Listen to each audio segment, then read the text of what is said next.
Selamat pagi saudara-saudara yang kasih dalam Tuhan Yesus. Senang sekali bisa bertemu lagi dalam ibadah Raya Gesim.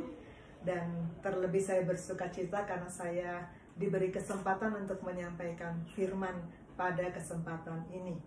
Dan seperti biasa, kalau saya ditugaskan sharing firman, saya selalu katakan bahwa apa yang saya sampaikan bukan pengetahuan tentang Alkitab, karena saya bukan ahli Taurat. Bukan bidang yang saya pelajari. Saya tidak menceritakan atau menyampaikan pengetahuan saya tentang Alkitab, tapi saya mau menyampaikan atau men-sharingkan pengalaman saya berjalan bersama-sama dengan Tuhan. Amin. Dan judul yang mau saya bawakan hari ini adalah This is a Move. This is a Move. Seperti judul lagu ya. Memang ilhamnya, inspirasinya dari lagu yang berjudul This is a Move.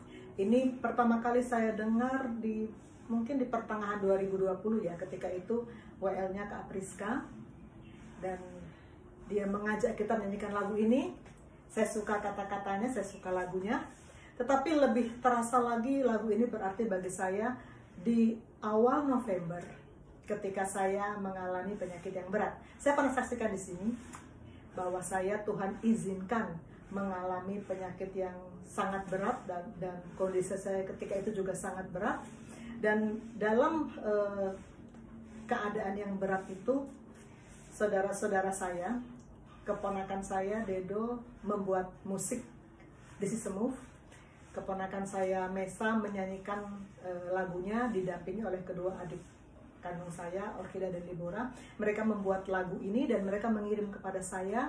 Dan dalam kondisi saya sedang dalam keadaan begitu berat, lagu ini sangat terasa menguatkan saya, menghibur saya. Dan saya mau katakan kepada Tuhan, Tuhan, lakukan apa yang Tuhan mau lakukan. Aku mau bergerak bersama Tuhan. Judul tema besar kita tahun 2021 ini adalah Year of Action. Year of Action. Sejak Januari, minggu demi minggu kita mendengarkan firman di setiap hari Minggu. Semuanya memberi kita pemahaman bagaimana action yang Tuhan mau. Bagaimana kita bisa melakukan action. Dan action yang Tuhan mau adalah action yang digerakkan oleh iman. Banyak orang bisa melakukan perbuatan baik tanpa beriman kepada Tuhan Yesus. Ya, banyak orang yang tidak kenal Tuhan bisa melakukan perbuatan baik.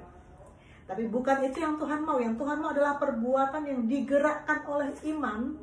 Dan iman itu hanya bisa tumbuh dari firman yang datang tiap-tiap hari. Firman harus datang tiap-tiap hari. Saya sungguh senang dengan komsel kami yang sekarang berlangsung, karena saya mengajak beberapa murid yang sebelumnya sudah masuk dalam pelayanan dengan saya, kemudian mengikuti ibadah IPD Koja sekali seminggu, lalu kemudian saya ajak ikut ibadah Gesim dan ikut komsel. Mereka bersaksi 2 minggu yang lalu, salah seorang murid saya bersaksi bahwa tadinya sebelum masuk IPD Koja, sebelum menjadi koas saya, tidak rutin baca firman. Memang kebanyakan koas saya, kalau saya dalam pelayanan pribadi kan saya tanya, apakah kamu tiap hari baca firman? Rata-rata bilang bolong-bolong dok. Sebagian besar bolong-bolong. Soalnya koas sibuk. Di sini ada murid-murid saya, mereka tersenyum-senyum karena memang sebagian besar, hampir semua murid saya mengatakan tidak tiap hari sih dok baca Alkitab, soalnya kan sibuk. Namun koas saya ini bersaksi dalam komsel 2 minggu yang lalu bahwa sejak masuk dalam pemuritan dan sejak saya menyampaikan bagaimana bertumbuh di dalam Tuhan, lalu masuk dalam pemuritan dan juga rutin ikut ibadah Gesim, dia sadar, dia yakin bahwa tiap-tiap hari memang dia butuh firman. Dan dia selalu tiap pagi sebelum melakukan aktivitas pertama-tama bertemu dengan firman. Puji Tuhan, dan itu sangat mengubahkan kehidupannya. Firman menghasilkan iman, iman menghasilkan action, dan action yang Tuhan mau adalah action tindakan yang mulia. Bukan tindakan yang biasa-biasa saja, tapi tindakan yang mulia. Sebelum lanjut, saya mau mengajak kita mendengarkan lagu This Is a Move. Dan kalau ada yang mau nyanyi, nyanyi sama-sama ya. Karena lagu ini yang menginspirasi saya untuk khotbah hari ini. Strongholds are still being loose. God, we believe it. Yes, we can see that wonder is still what you do. And bodies are still being raised. Giants are still being slain. God, we believe it. Yes, we can see it. Wonders are still what you do. We are here for you. Come and do what you do. We are here for you. Come and do what you do. Set our hearts on you. Come and do what you do. We need you. We need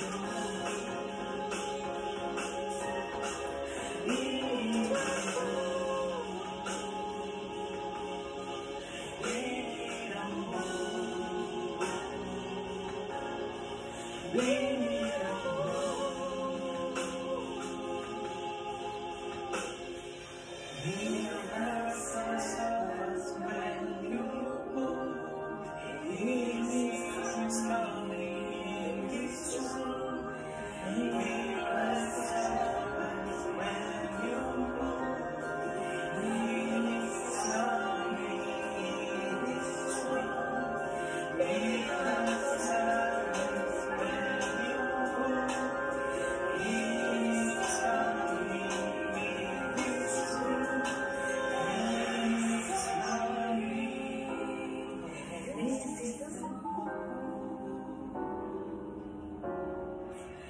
is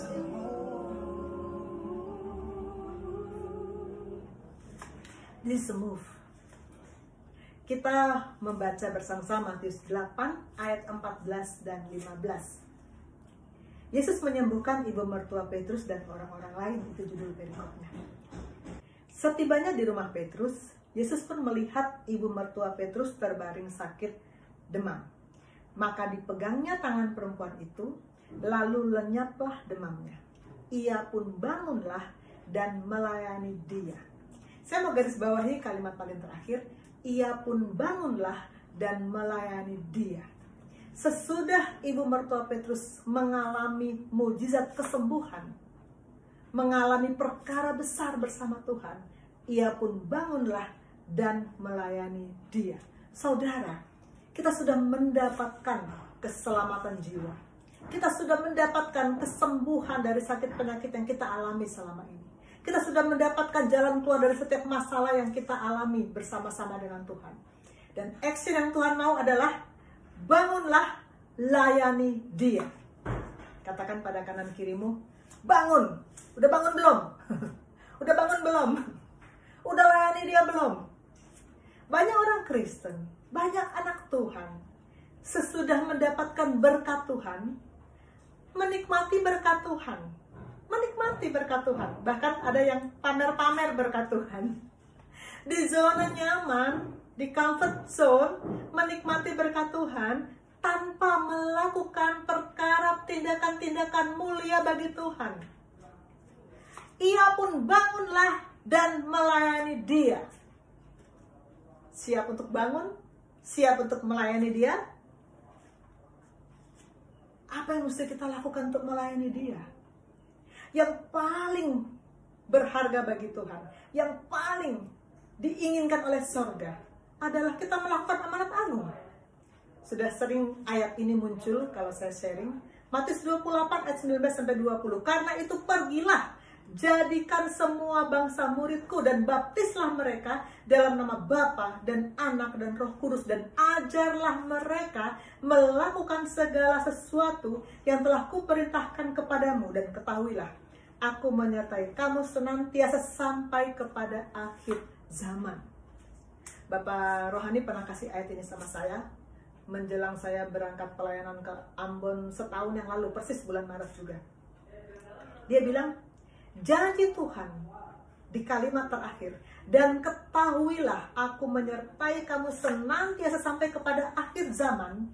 Janji itu hanya Tuhan berikan kepada orang-orang yang melakukan perintahnya. Pergi, jadikan semua bangsa muridku, ajarlah mereka melakukan segala sesuatu yang telah kuperintahkan kepadamu.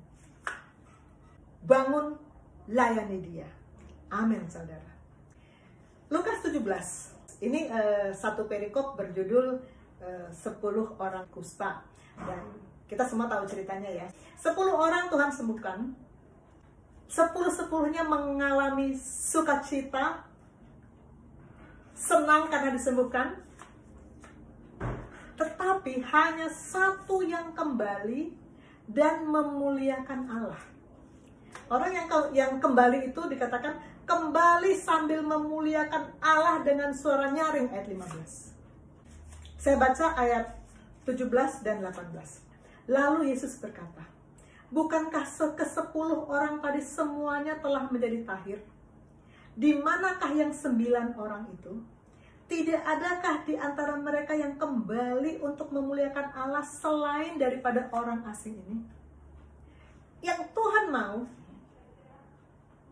adalah memuliakan Allah.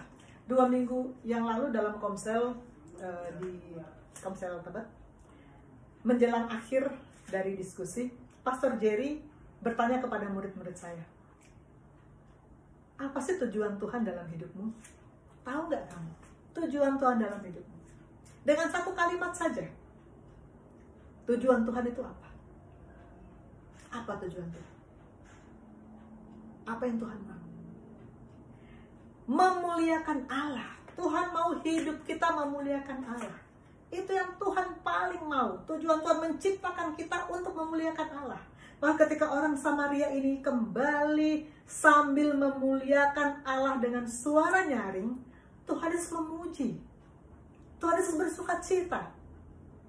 Lalu mana yang lain, kata Tuhan Yesus? Tidak adakah yang kembali untuk memuliakan Allah selain daripada orang asing ini? Action kita yang Tuhan mau adalah menghasilkan kemuliaan bagi Allah. Kita sudah mengalami mujizat Tuhan, kita sudah mendapatkan berkat Tuhan, kita sudah menikmati berkat Tuhan. Itu tidak cukup. Jangan berhenti sampai di menikmati berkat Tuhan, apalagi pamer-pamer berkat Tuhan. Nggak penting. Yang Tuhan mau memuliakan Allah. Amin. Move. Sekali lagi, action yang Tuhan mau, move yang Tuhan mau adalah yang digerakkan oleh iman. Dan iman itu datang dari firman. Dan action itu harus berupa tindakan yang mulia, melakukan perkara yang memuliakan Allah. Itu yang Tuhan mau. Lukas 15 ayat 7. Ini disinggung oleh Pastor Pierre minggu lalu. Aku berkata kepadamu, demikian juga akan ada sukacita di sorga, karena ada satu orang berdosa bertobat, lebih daripada sukacita karena 99 orang benar yang tidak memerlukan pertobatan. Masih di Lukas 15 ayat yang ke-10, hampir sama. Aku berkata kepadamu, demikian juga akan ada sukacita pada malaikat-malaikat Allah, karena satu orang berdosa bertobat. Ini yang bikin sorga bersorak-sorai. Orang sakit sembuh, sorga mah biasa aja. Bahkan orang mati bangkit, sorga juga biasa saja. Tapi sukacita besar kalau ada orang berdosa bertobat. Kalau ada orang, bahkan orang yang sudah di dalam Tuhan, yang sudah kenal Tuhan, mungkin bahkan sudah lahir baru, tetapi masih hidup duniawi, masih hidup dalam kedagingan. Kalau kita sampaikan firman dan dia mau berubah, dia sadar, dia berubah, hidup selaras dengan firman, sorga bersorak-sorai. Saya percaya sorga bersorak-sorai kalau ada murid yang saya layani, yang sudah terima Tuhan. Kamu sudah lahir baru, sudah dokter. Bahkan berkali-kali saya lahir baru. Ada murid saya bilang itu, berkali-kali dokter saya terima Tuhan Yesus. Setiap kali KKR saya terima Tuhan Yesus. Setiap kali KKR terima Tuhan Yesus. Lalu saya tanya, kamu tiap hari baca firman nggak? Nah itu seperti jawaban koas lainnya. Kalau itu jarang-jarang sih dok, sering bolong-bolong, kadang juga ketiduran. Artinya sudah terima Tuhan Yesus, tetapi tidak terima firman tiap-tiap hari. Artinya terima Tuhan Yesusnya belum benar, karena Yesus adalah firman itu sendiri. Kalau kita bisa menggerakkan orang itu untuk berubah, menjadi setia baca firman tiap-tiap hari, menyelaraskan kehidupan dengan firman, saya yakin sorga akan bersorak-sorai. Amin. Kita melakukan perkara yang besar bagi Tuhan. This is a move. Saya mau membagikan bagaimana pengalaman saya ketika Tuhan memberikan saya kemampuan, memberikan saya firman, dan saya meresponnya dengan melakukan action bagi Tuhan. Ini gambar apa? Orang yang sedang berlatih ya. Untuk apa? Untuk memperkuat ototnya. Manusia terdiri dari tubuh, jiwa, dan roh. Tubuh ini kita harus perkuat. Otot-otot kita harus kita perkuat. Dengan cara apa? Kasih beban. Kalau kita tidak kasih beban kepada otot, otot itu akan lembek. Emang enak berlatih beban? Emang enak? Di sini ada banyak atlet ya, yang jauh lebih tahu bagaimana melatih otot. Latihan itu emang enak? Enggak. Latihan itu sakit. Enakan leyeh-leyeh, enakan santai-santai, enakan tidur-tiduran kan? Orang kalau biasa olahraga, misalnya 3 kali seminggu gitu ya, rutin olahraga. Suatu saat karena sesuatu terpaksa berhenti, itu untuk memulai lagi setengah mati loh. Saya bukan atlet, tapi saya selalu berusaha untuk rutin olahraga. Suatu saat karena sesuatu berhenti, untuk memulainya susah banget. Karena latihan itu gak enak. Tetapi tidak ada cara lain untuk membuat otot menjadi kuat selain memberi beban kepada otot. Dan mengerjakannya harus dengan pengorbanan, dengan effort yang besar. Raja Daud dalam Mazmur 18 berkata, Tuhan yang mengajar tanganku untuk berperang, sehingga lenganku dapat melenturkan busur tembaga. Mazmur 144, nyanyian suku raja dari Daud, terpujilah Tuhan gunung batuku yang mengajar tanganku untuk bertempur dan jari-jariku untuk berperang. Belajar bertempur dengan cara apa? Dengan cara apa Tuhan mengajar Daud untuk berperang? Tuhan mengizinkan singa dan beruang datang, bergulat, bergumul melawan singa dan beruang. Walaupun Daud menang, tapi minimal dia pasti kena cakar juga dong waktu itu. Pasti ada lecet-lecet, ada luka-luka, pasti ada mengalami sakit. Tapi memang harus begitu caranya untuk berlatih menjadi pemenang. Untuk berlatih berperang, harus berperang. Dan dengan cara itu Tuhan menjadikan dia pemenang. Latihan perlu. Begitu juga roh kita. Untuk membuat roh kita kuat, kita harus mau melewati tantangan-tantangan, melewati beban-beban kehidupan. Pastor Yo 3 atau 4 minggu yang lalu sharingnya mengatakan, kalau kita mau action bagi Tuhan yang pertama-tama kita hadapi adalah tantangan. Tantangan Tuhan izinkan terjadi untuk membuat roh kita lebih kuat dan lebih mampu action bagi Tuhan. Perlu beban untuk memperkuat otot. Manusia terdiri dari tubuh, jiwa, dan roh. Jiwa, otak kita. Bagaimana supaya tajam, bagaimana supaya smart, bagaimana supaya pandai. Harus terus-menerus belajar, ujian, belajar, ujian, belajar, ujian. Emang enak belajar apalagi ujian? Enggak. Kalau boleh sih sekolah itu nggak ada ujiannya ya, kalau boleh. Tapi mana ada sekolah nggak ada ujiannya. Tapi kenapa orang tetap mau? Kenapa murid-murid saya yang hadir di sini mau masuk kuliah, mau jadi mahasiswa? Padahal lebih enak tidur-tiduran di rumah kan? Karena hanya dengan cara itu mereka bisa mempertajam otaknya. Bayangkan kalau mereka punya fisik bagus, tapi nggak sekolah. Nggak akan bisa berdampak. Nggak akan bisa berguna bagi orang lain.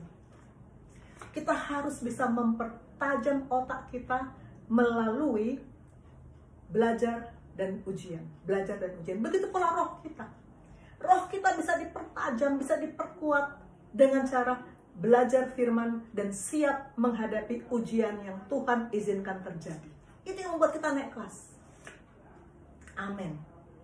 Bagaimana cara memperkuat roh? Dari tubuh, jiwa, roh. Kita mendengar firman, kita membaca di Alkitab tokoh-tokoh iman.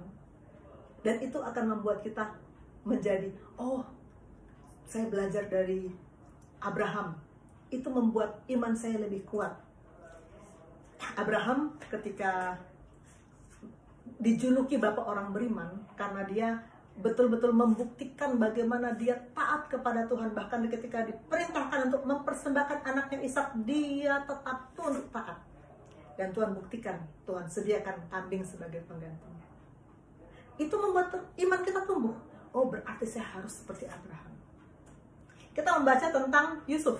Ini beberapa kali dikhotbahkan juga oleh Pastor Pierre, juga oleh Bapak Rohani. Yusuf yang dibuang, dijual sebagai budak, lalu sudah jadi budak di penjara pula, sudah benar-benar nggak punya daya apa-apa.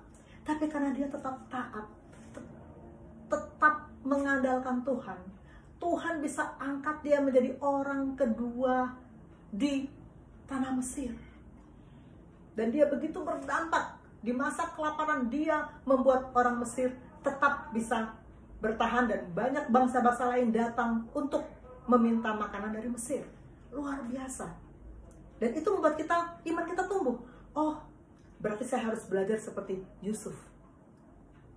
Yusuf yang tetap selalu taat akan apa yang Tuhan katakan. Yusuf yang tetap bergaul dengan Tuhan. Itu membuat iman kita tumbuh. Kita juga belajar tentang Musa, membaca bagaimana Musa yang tadinya nggak bisa ngomong, gagap ya, nggak bisa mimpin tadinya, tapi tunduk taat. Dan Tuhan menjadikan Musa pemimpin bangsa yang besar dan bandel. Bangsa Israel bukan cuma besar ya, tapi juga bandel. Tapi Musa berhasil memimpin bangsa yang begitu besar, yang begitu keras kepala, dengan kekuatan yang dari Tuhan. Itu juga membuat kita belajar dan iman kita tumbuh. Oh, berarti taat kepada Tuhan, dengar-dengaran dengan Tuhan, bersekutu terus dengan Tuhan akan membuat saya kuat. Kita juga belajar tentang Daud, baru minggu lalu ya, Pastor Pierre juga mengutip tentang kisah Daud, membandingkan dengan Saul. Saul mendengar firman, tapi mengerjakan hanya sebagian. Udah gitu ngaku-ngaku lagi melakukan perintah Tuhan. Sedangkan Daud mengerjakan semua yang Tuhan suruh. Begitu eratnya bersekutu dengan Tuhan. Dan Daud bisa mengalahkan Goliat, Daud bisa mengalahkan semua musuh-musuhnya. Dan itu membuat kita, oh berarti saya harus seperti Daud. Harus betul-betul cari Tuhan seperti Daud. Kita juga mengenal Daniel, yang berani untuk tidak menyembah Raja Darius, walaupun dia harus dibuang ke gua singa. Dan kita lihat bagaimana di gua singa dia tidak diapa-apakan oleh singa-singa itu. Karena kuasa Allah menyertai dia. Di Perjanjian Baru juga kita mengenal Paulus, yang tadinya mengejar-ngejar dan menyiksa orang percaya, tapi Tuhan memanggil dia dan dia kemudian diubah luar biasa, menjadi rasul yang luar biasa, memberitakan Injil di luar Yerusalem, dan dia menulis begitu banyak kitab di Perjanjian Baru. Hidupnya luar biasa untuk Tuhan, dan itu membuat iman kita tumbuh. Kita seperti Paulus, kita mengikuti jejak Paulus, mengikuti teladan Paulus. Mendengar, membaca akan memperkuat roh kita, menumbuhkan iman kita. Tetapi mendengar dan membaca saja tidak cukup. Kita harus mengalami sendiri bagaimana kita berjalan bersama-sama dengan Tuhan, bagaimana Tuhan meluputkan kita, bagaimana Tuhan menolong kita, bagaimana Tuhan menggerakkan kita action. Mengalami sendiri. Harus kita jalani, harus kita alami untuk roh kita kuat. Semakin kuat di dalam Tuhan. Amin. Ketika saya mengalami penyakit yang berat di awal November kemarin yang pernah saya saksikan, firman ini muncul dari Pastor Pierre ketika itu sedang ibadah IPD Koja, dan memang ketika itu saya lagi berat-beratnya kondisi saya. Mazmur 23 ayat 4, sekalipun aku berjalan dalam lembah kekelaman, aku tidak takut bahaya sebab Engkau besertaku. Engkau besertaku. Tuhan ada bersama-sama dengan kita. Dan kita berjalan di lembah kekelaman. Artinya Tuhan bisa saja mengizinkan kita, membawa kita melewati lembah kekelaman. Ada bahaya apa enggak? Ada. Namanya juga lembah kekelaman. Bahaya ada. Tapi aku tidak takut bahaya. Aku tidak takut bahaya. Sebab Engkau besertaku. Tuhan besertaku. Saudara, saya sungguh bersyukur bahwa ketika saya pertama-tama menyadari penyakit yang saya derita, saya sungguh bersyukur bahwa saya tidak komplain kepada Tuhan, tidak mengeluh kepada Tuhan, tidak berkata Tuhan mengapa? Tidak. Saya sungguh bersyukur bahwa tidak muncul pertanyaan itu dari hati saya. Saya memberi dua gambar di sini. Ada anak kecil, ada orang dewasa. Bayi rohani atau anak kecil rohani akan berkelakuan seperti anak kecil, seperti bayi yang hanya mau dituruti kemauannya. Kalau dia mengalami hal-hal yang tidak nyaman, dia pasti akan nangis, teriak, marah, karena dia hanya memikirkan dirinya sendiri. Itu bayi rohani. Tapi dewasa rohani, kalau mengalami hal-hal yang berat, mengalami masalah, dia akan memperkatakan firman. Saudara, kalau di gereja ada jemaatnya semuanya bayi rohani, pendetanya pasti pusing kepala. Karena itu saya bersyukur bahwa di sini, di gereja ini, kita terus mendapat firman yang membuat kita terus dewasa rohani. Kita ada komsel, ada pemuritan, ada firman yang membuat kita terus dewasa rohani. Sehingga kita tidak seperti bayi rohani yang kalau ada masalah langsung merengek, langsung ngambek, langsung menyala-nyalakan Tuhan. Tapi kita memperkatakan firman. Karena firman itu yang menopang kita.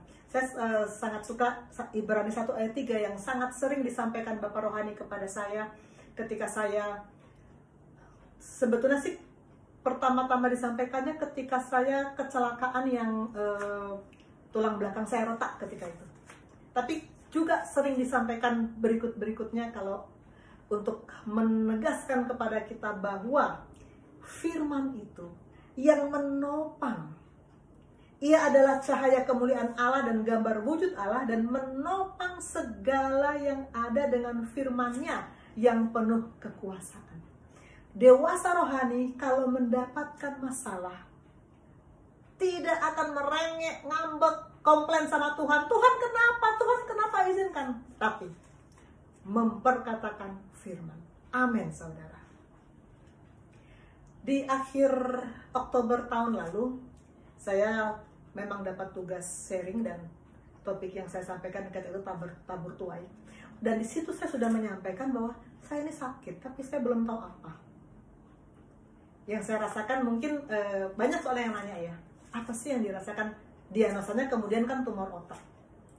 Yang saya rasakan ya, dalam 2 minggu terakhir, makin lama makin berat. Pertama sakit kepala. Sakit kepalanya makin kesini tuh makin hebat. Kedua, saya suka hilang ingatan. Ya, ngeri ya kalau saya ingat sekarang, aduh ya ampun. Saya bisa saja mau visit ke satu tempat yang saya biasa visit. Tapi terus saya nggak bisa nemu tempat itu. Ingatan saya hilang begitu aja. Lalu akhirnya saya kembali ke ruangan saya dan bengong aja. Ngeri kalau saya ingat. Aduh, kalau waktu itu saya misalnya nyelonong ke jalan raya lalu ditabrak, nyelonong ke ruang COVID tanpa APD, aduh ngeri. Tapi Tuhan begitu melindungi saya. Puji Tuhan. Dan yang ketiga, saya tidak bisa mengendalikan gerakan saya. Saya jalan, niatnya jalan, tapi yang ada saya lari. Saya pernah di 1 hari sebelum saya dirawat, saya entah kenapa ngajak Riro ke mall. Padahal saya tuh sangat tidak mau ke mall karena pandemi. Selama pandemi saya nggak pernah ke mall. Entah kenapa, tapi ini Senin juga lagi sakit ingatan ya. Riro mau ke mall.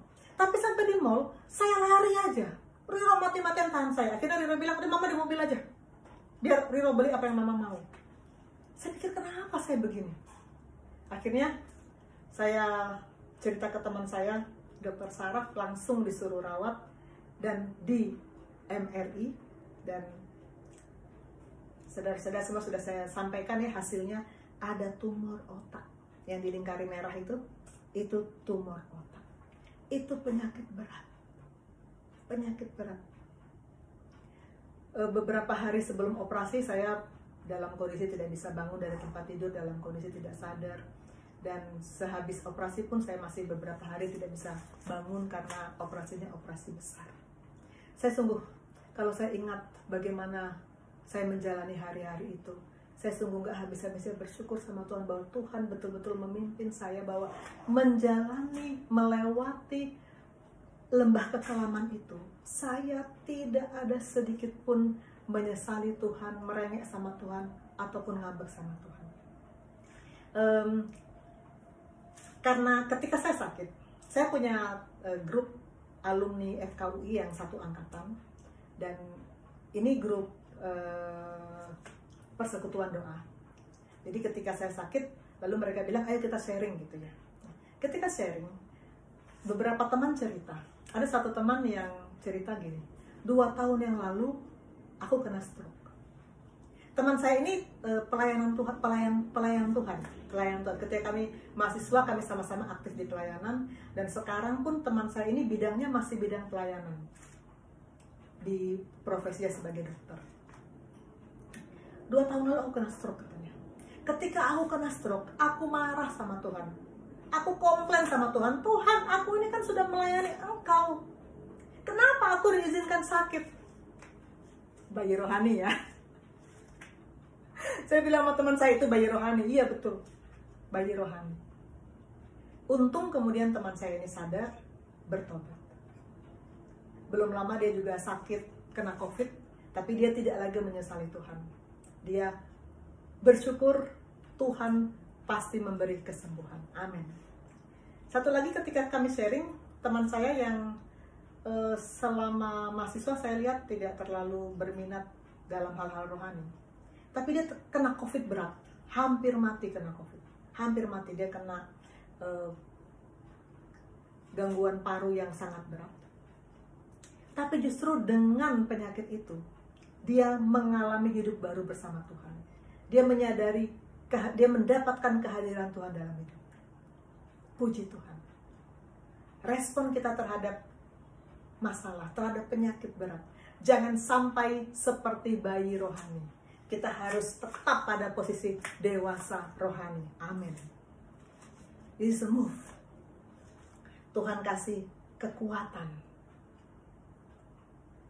Ketika saya menyampaikan ke Bapak Rohani tanggal 2 November, saya menyampaikan, Bapak, ternyata saya tumor otak. Saya cuma bilang begitu aja. Saya enggak, Bapak ini bagaimana? Enggak. Bapak Rohani bisa menyaksikan saya enggak merengek-rengek. Enggak mengeluarkan kekhawatiran. Enggak. Saya yakin Tuhan bersama-sama dengan saya. Dan Bapak Rohani memberikan chat ini.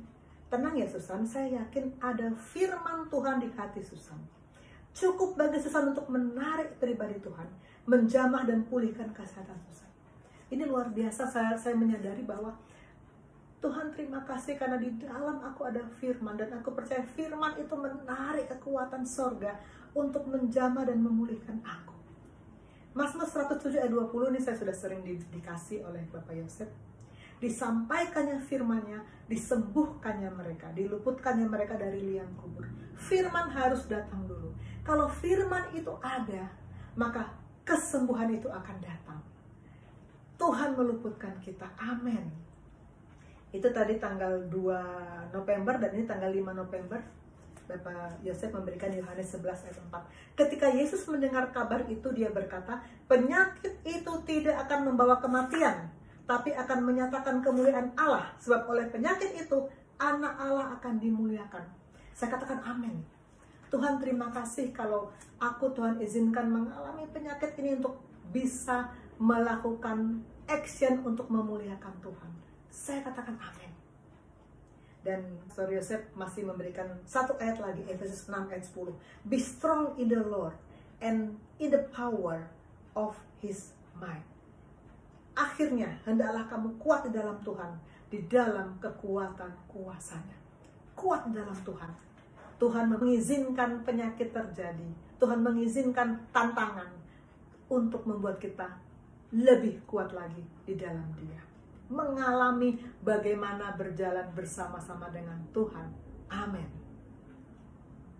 Dan beberapa hari kemudian Bapak Yosef juga memberikan Yesaya 43 ayat 21. Umatku yang telah kubentuk bagiku akan memberitakan kemasyuranku. Tuhan tidak akan bekerja sama dengan seseorang sampai dia bisa mengubah, membentuk, membangun dan menguji orang itu secara mendalam. Saya katakan amin. Saya sedang diubah oleh Tuhan, dibentuk oleh Tuhan, dibangun dan diuji oleh Tuhan. Saya mau tetap tunduk taat dan mau tetap mengucap syukur untuk setiap apa yang Tuhan izinkan terjadi. Ini dari Pastor Rio. Pastor Rio bilang gini, setiap saya doa untuk dokter, saya selalu diingatkan kalau sakit ini tidak akan merenggut apa-apa dari dokter. Ini hanya peperangan sementara yang akan dimenangkan bagi kemuliaan Tuhan. Peperangan. Banyak orang Kristen mengatakan, mengklaim, saya pemenang lebih dari pemenang. Kemenangan tidak akan kita dapatkan kalau kita tidak berperang. Banyak orang Kristen mau menang, mau disebut pemenang, tapi berperang gak mau. Perang itu emang enak? Enggak. Perang itu enggak enak. Tapi untuk bisa jadi pemenang, kita harus siap untuk masuk dalam peperangan. Pastor Pierre pernah sharing tentang Daud. Daud itu di mana-mana dalam ajang pertempuran, dimanapun selalu menang. Dia kalah, jatuh, justru ketika sedang tidak bertempur. Maka jangan mengelakkan pertempuran. Peperangan melawan kedagingan. Peperangan melawan keinginan pribadi. Peperangan melawan roh-roh jahat di udara. Karena itu yang membuat kita menjadi pemenang. Amin. Roma 8 ayat 35-37. Siapakah yang akan memisahkan kita dari kasih Kristus? Penindasan, atau kesesakan, atau penganiayaan, atau kelaparan, atau ketelanjangan, atau bahaya, atau pedang. Seperti ada tertulis, oleh karena engkau kami ada dalam bahaya maut sepanjang hari. Kami telah dianggap sebagai domba-domba sembelihan. Tetapi dalam semuanya itu, kita lebih daripada orang-orang yang menang, karena Dia yang telah mengasihi kita. Kita lebih dari orang-orang yang menang. Menang artinya sudah melewati pertempuran. Amin. Dan saya sungguh-sungguh merasakan kekuatan yang Tuhan berikan. Di dalam saya ada Tuhan. Dan Tuhan itu kekuatan. Ketika saya mulai belajar berjalan, mirip dengan tahun 2018 waktu saya kecelakaan retak tulang belakang, saya juga tidak bisa bangun dari tempat tidur, tidak bisa bergerak selama 4 hari. Ini juga 4 hari habis operasi. Hari kelima saya mulai belajar berjalan. Saya perkatakan firman yang sama, Ibrani 1 ayat 3. Ia menopang segala yang ada dengan firman-Nya yang penuh kekuasaan. Firman itu yang menopang. Maka saya katakan, Tuhan, saya mau belajar berjalan dan saya percaya firman-Mu menopang. Saya pasti bisa berjalan. Puji Tuhan. Saya belajar melangkah. Semua pada mengkhawatirkan saya pusing dan jatuh. Tapi saya tidak pusing, tidak jatuh. Saya bisa berjalan. Puji Tuhan. Saya juga mengalami kesulitan makan karena obat nyeri.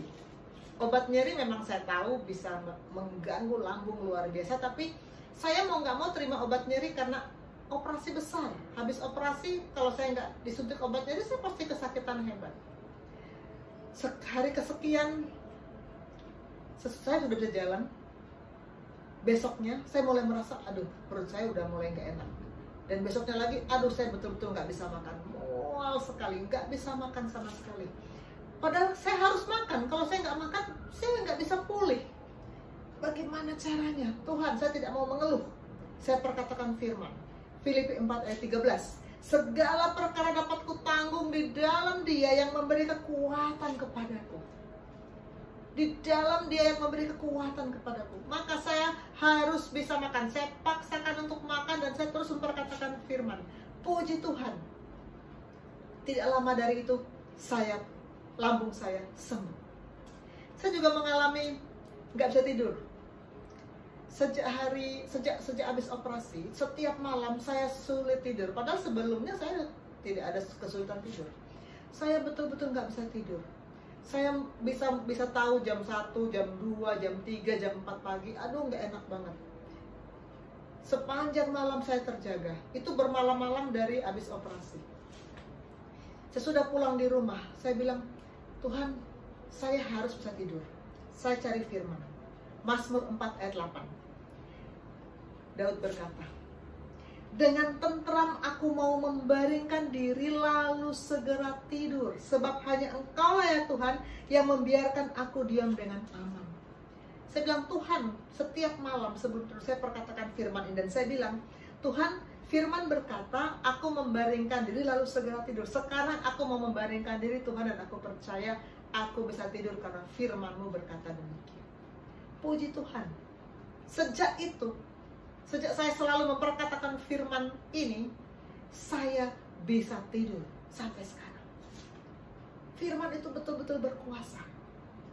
Kita aminkan, kita lakukan, firman itu bekerja. Amin. Kekuatan dari Tuhan saya rasakan betul. Saya alami betul. Bukan cuma baca dari Alkitab, Tuhan kasih kekuatan kepada Daud, kepada Musa, kepada Abraham, kepada Yusuf. Itu baca di Alkitab. Tapi saya alami sendiri kekuatan itu Tuhan berikan. Amin. Dan Tuhan kasih firman.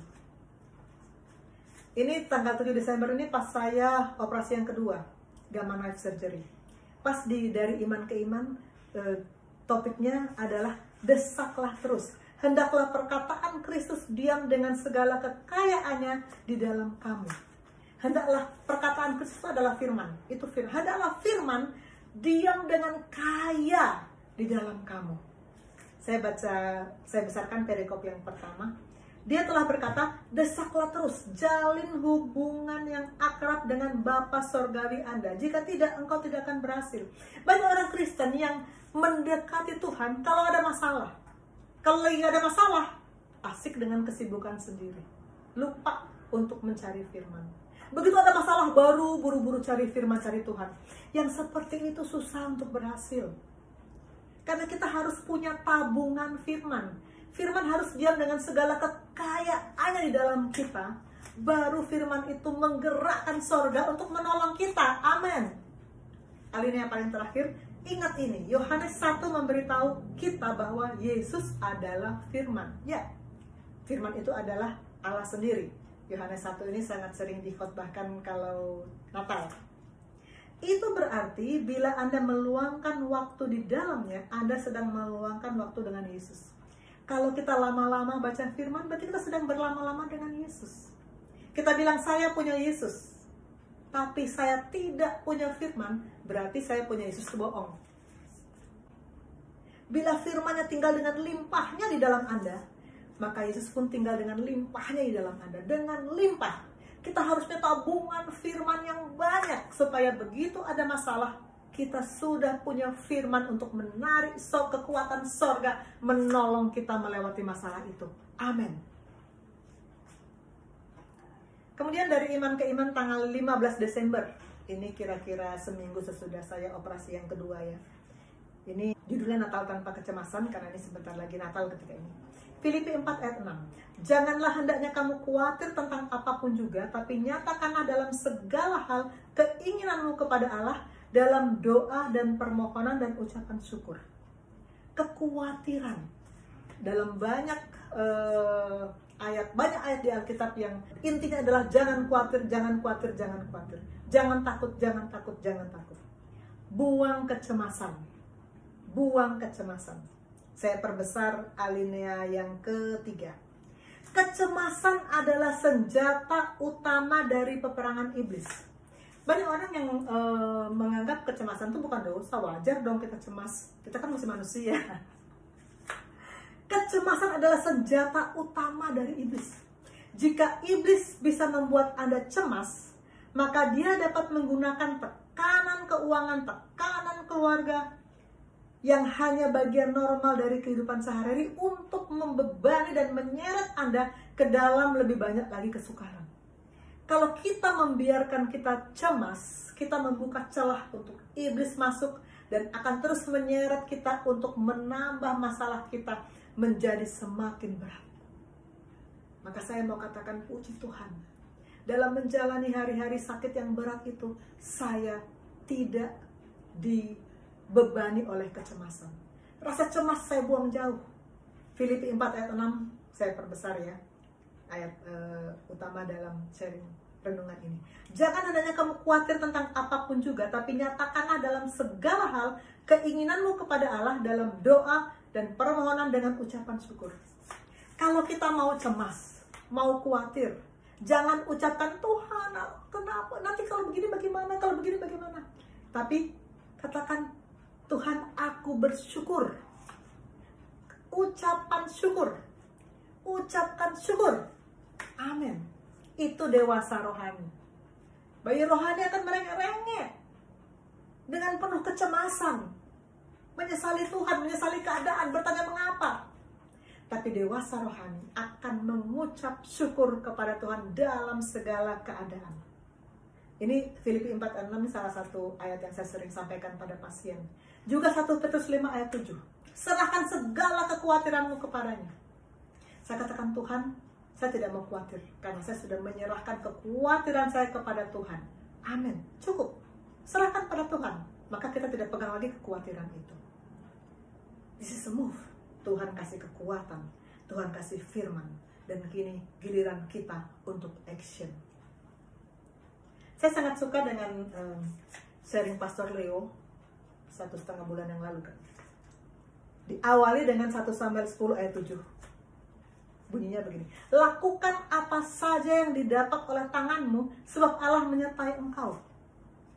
Banyak orang berdalih, aku bisa apa? Banyak orang berdalih, nanti kalau aku sudah jadi ini, sudah punya ini, baru aku action. Pastor Leo bilang, lakukan apa saja yang didapat oleh tanganmu, sebab Allah menyertai engkau. Saya pernah sharing tentang misi, dan ketika itu saya mengambil Markus 6 yang di bawah perikop Yesus memberi makan 5.000 orang. Di ayat 38 bunyinya, tetapi ia berkata kepada mereka, berapa banyak roti yang ada padamu? Cobalah periksa. Coba periksa. Kamu punya apa? Periksa.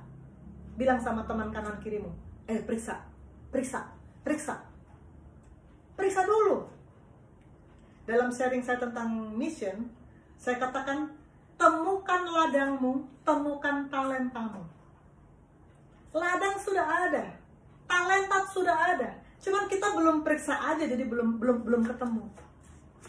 Tuhan kasih kesanggupan, Tuhan kasih firman, temukan ladangmu, temukan talentamu, action. Coba periksa. Sesudah saya cukup kuat, saya mulai memutuskan saya harus sharing di media sosial saya. Saya ada Facebook, ada Instagram. Saya membuat video pendek bagaimana Tuhan menolong saya, menyembuhkan saya dari tumor otak yang begitu berat. Dan ketika itu saya mengutip Yesaya 41 ayat 9-10 yang diberikan oleh Bapak Rohani. Engkau yang telah kuambil dari ujung-ujung bumi, yang telah kupanggil dari penjuru-penjurunya, aku berkata kepadamu, engkau hambaku, aku telah memilih engkau dan tidak menolak engkau. Jangan takut, sebab aku menyertai engkau.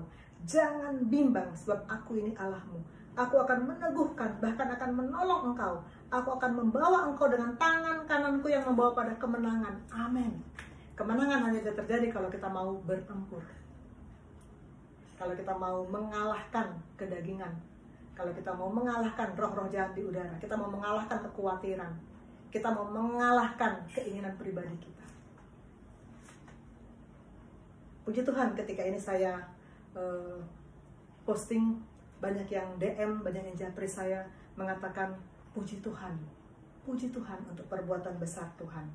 Seminggu kemudian saya menyaksikan 1 Korintus 10 ayat 13. Ini juga dari Bapak Rohani.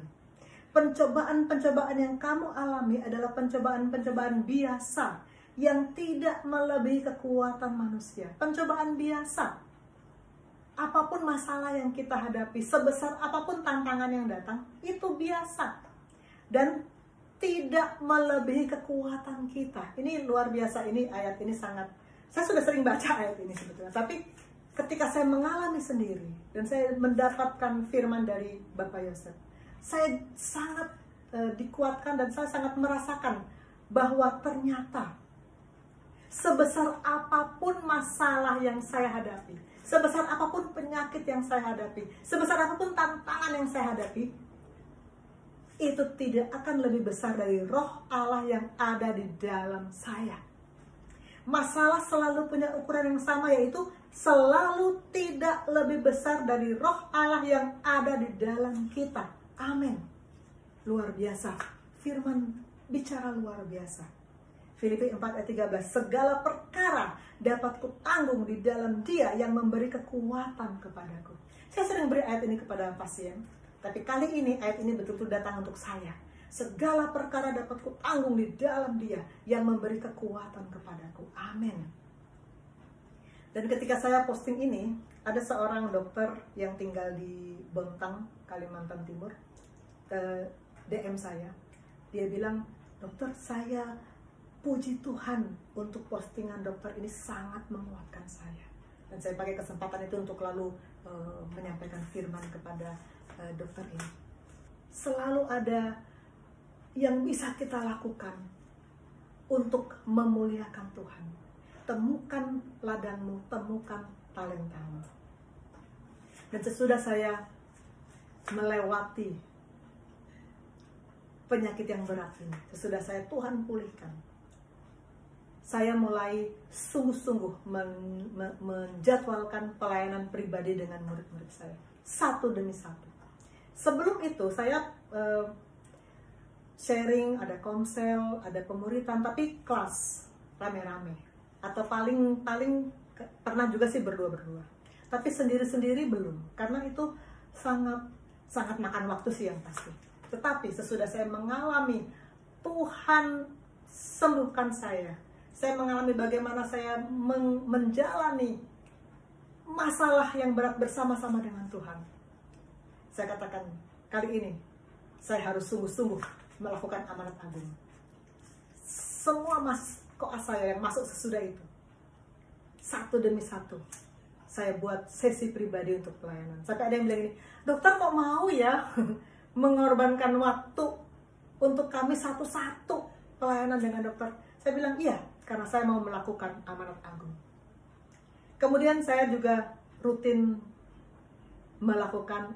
mengajak murid-murid saya untuk ibadah IPD Koja, Zoom dengan Pastor Pierre sekali seminggu. Dan saya juga lebih sungguh-sungguh membina murid-murid saya yang saya lihat punya kerinduan lebih untuk komsel. Dan saya lihat ini luar biasa, murid-murid saya yang masuk di komsel kali ini, mereka sungguh-sungguh merasakan pertumbuhan, sungguh-sungguh merasakan perubahan. Mereka bersaksi setiap komsel bahwa sesudah rutin komsel dan rutin menerima firman setiap hari Minggu, mereka makin tahu untuk apa mereka hidup, tujuan hidup. Bapak Yosef bilang sangat menyedihkan kalau orang nggak tahu tujuan hidupnya apa. Sangat menyedihkan. Dan ini juga pernah terjadi, saya mungkin pernah ceritakan juga ya, murid saya IPD yang awal-awal, dia orang yang sangat bercukup-cukupan, dan dia juga sangat pandai, lulusnya cum laude, lalu dia internship, setahun sesudah pulang dari internship, dia bunuh diri. Menyedihkan, tragis sekali, karena nggak tahu tujuan hidup. Maka saya katakan kepada semua murid-murid saya, kalian harus menemukan tujuan hidup. Tujuan hidup, karena itu yang membuat kita memuliakan Tuhan. Amin. Year of action. Dan yang Tuhan mau kita lakukan adalah tindakan yang mulia. Sesudah saya diproses oleh Tuhan, saya lebih sungguh-sungguh menyediakan waktu untuk pelayanan pribadi, untuk pemuritan, untuk pembinaan bagi murid-murid saya. Selain itu, saya juga lebih sungguh-sungguh memberi persembahan untuk pekerjaan Tuhan. Saudara, saya sangat takut untuk bicara soal persembahan, karena jangan sampai ini berarti saya mau pamer-pamer bahwa saya ngasih loh. Sama sekali tidak. Tapi saudara, sebetulnya memberi uang untuk pekerjaan Tuhan itu nggak mudah loh, nggak mudah. Waktu saya masih belum di gereja ini, saya selalu merasa uang saya itu pas-pasan, sehingga untuk memberi bagi Tuhan itu susah. Sesudah saya diproses Tuhan, dibentuk Tuhan di gereja ini, saya mulai merasakan memberi untuk pekerjaan Tuhan itu betul-betul sesuatu yang memang kewajiban kita, dan untuk memberkati kita juga. Tetapi sampai akhir tahun kemarin, saya masih belum berpikir untuk memberi dalam jumlah yang betul-betul besar untuk pekerjaan Tuhan. Saya tidak sebut jumlahnya, tapi Bapak Rohani tahu, Pastor Iyer pasti tahu, dan pengurus gereja Gesim Center di Masohi pasti tahu berapa yang saya persembahkan sesudah saya sembuh dari penyakit ini. Dan saya tidak lagi merasa itu sebagai beban atau khawatir rugi kalau memberi, karena saya sungguh-sungguh menyadari bahwa saya harus memuliakan Tuhan dengan harta yang Tuhan kasih. Bukan berarti saya mau pamer-pamer berkat Tuhan, karena sejak pandemi dokter itu penghasilannya turun jauh. Tetapi saya mau katakan, saya bilang ke Bapak Yosef, penghasilan kita, kami sebagai dokter turun jauh, tapi saya punya kerinduan untuk memberi persembahan untuk memuliakan Tuhan melalui pekerjaan Tuhan di Gesim Center. Juga ketika Pastor Rio mau ke Ambon dan Masohi, saya dengan sukacita memberi untuk perlengkapan yang dibutuhkan di situ. Saya sama sekali takut kalau saya mengatakan saya memberi untuk pekerjaan Tuhan lalu saya merasa bangga. Sama sekali tidak. Tapi saya mau mengatakan, kita semua muliakan Tuhan dengan hartamu. Tuhan mau kita memuliakan Dia. Selain dengan action pelayanan amanat agung kita kerjakan, juga kita memuliakan Tuhan dengan harta yang Tuhan berikan. Itu action yang Tuhan mau, tindakan yang mulia. Amin. Kesimpulan yang pertama, firman menghasilkan iman. Iman menggerakkan kita untuk action. Kedua, action yang Tuhan mau adalah yang standarnya kemuliaan Tuhan, tindakan yang mulia. Tiga, Tuhan memberikan kesanggupan, Tuhan memberikan firman. Dan terakhir, bangun, layani Dia. Amin. Segala kemuliaan hanya bagi